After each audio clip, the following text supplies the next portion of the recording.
میں شاہد صاحب سے ان کے آفس میں پہلی دفعہ ملی تھی۔ اس وقت میں بیوہ تھی اور اپنے ایک بچے اور والد کے ساتھ رہتی تھی۔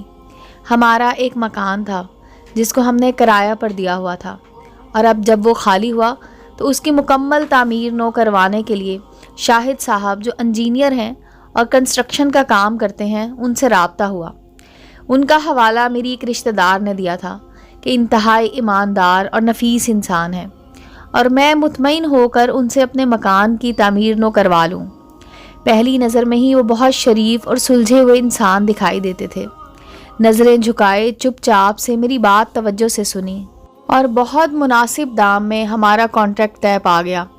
دوران تعمیر ہماری واقفیت بڑھی اور مجھے معلوم پڑا کہ شاہد صاحب شادی شدہ ہیں اور ایک بچے کے باپ بھی ہیں، مگر ان کی بیگم میں وہ تمام برائیاں بترجہ اتم موجود تھیں جو کہ ہماری آج کل کی بہت سی خواتین میں پائی جاتی ہیں۔ مثال کے طور پر شوہر کی بساط سے بڑھ کر ڈیمانڈز کرنا، اپنی سجاوٹ میں اتنا مگن ہونا کہ بچے تک کو صحیح توجہ نہ دینا، غیبت، گلہ گزاری، احسان فراموشی، میکے کی بڑائی کا بیان وغیرہ۔ یہاں یہ بات واضح رہے کہ شاہد صاحب نے کبھی اپنی بیگم کی برائی نہیں کی تھی۔ یہ سب باتیں ان کے ڈرائیور اور ایک اسسٹنٹ سے سنی جو کہ ان کے گھر میں ہونے والی باتوں سے اور لڑائیوں سے بخوبی آگاہ تھے۔ شاہد صاحب میں نہ جانے کیا کشش تھی کہ میں اپنے دل کی ہر بات ان سے شیئر کرنے لگ گئی۔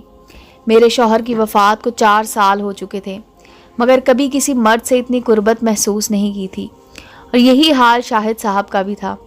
مگر چونکہ ہمارے معاشرے میں دوسری شادی ایک عیب سمجھا جاتا ہے، اس لیے وہ دل پر جبر کیے بیٹھے رہے۔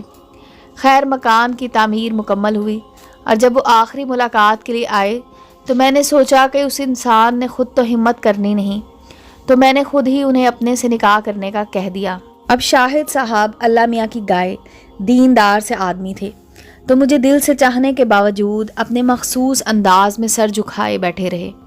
پھر کہا کہ آپ تو جانتی ہے کہ میں شادی شدہ ہوں اور اپنی بیوی سے مطمئن ہوں، اس لیے کبھی نہیں چاہوں گا کہ آپ کو ایک ایسی خاتون کا طعنہ ملے جو ایک شادی شدہ مرد سے دوسرا نکاح کر کے سوتن بن جائے۔ اسلام میں تو جائز ہے، مگر ہمارے معاشرے کا خاصہ ہے کہ دوسری شادی والی عورت کو برا سمجھا جاتا ہے۔ میں کہاں ہار ماننے والی تھی، اور سچ بات یہ ہے کہ شاہد صاحب جیسا مجھے ملنا بھی کہاں تھا۔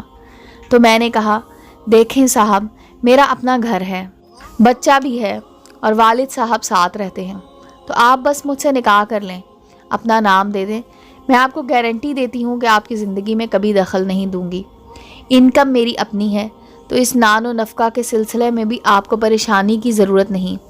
میں رات بھی رکنے کا نہیں کہوں گی، بس مجھے ہفتے میں 2-1 بار مل جایا کیجیے گا۔ اپنا نام دے دیں۔ ہاں، موت کے بعد آپ کو میرا ہاتھ پکڑ کر جنت میں میرے ساتھ ہی داخل ہونا ہوگا، وہاں میرا آپ پر مکمل حق ہوگا۔ قصہ مختصر، شاہد صاحب نے مجھ سے نکاح کر لیا، اور نکاح کے چند دن بعد اپنی والدہ اور پہلی بیگم کو میرے بارے میں بتا دیا۔ مت پوچھیں میرے پیارے سے شوہر کو کیا کچھ سننا پڑا، اور میرے کردار اور شخصیت کے بارے میں تو وہ باتیں کی گئی کہ رہے رب کا نام۔ اب اس بات کو 1 سال ہونے کو آیا ہے۔ شاہد صاحب میری تعریف کرتے نہیں تھکتے، اور میری بھی پوری کوشش ہوتی ہے کہ اپنے شوہر کو ذرا سی بھی تکلیف نہ ہونے دوں۔ ان کی رضا میری رضا ہے، اور ان کی اطاعت میں میری جنت ہے، اور اسی کا نتیجہ ہے کہ شاہد صاحب کے چہرے پر اب ایک سکون اور خوشی محسوس ہوتی ہے جو پہلے کبھی نہ دیکھی تھی۔ اب تو وہ مجھے اپنے گھر بھی لے گئے، جہاں ان کی بیگم نے تھوڑا سا ناک منہ تو چڑھایا، مگر خاموش رہی۔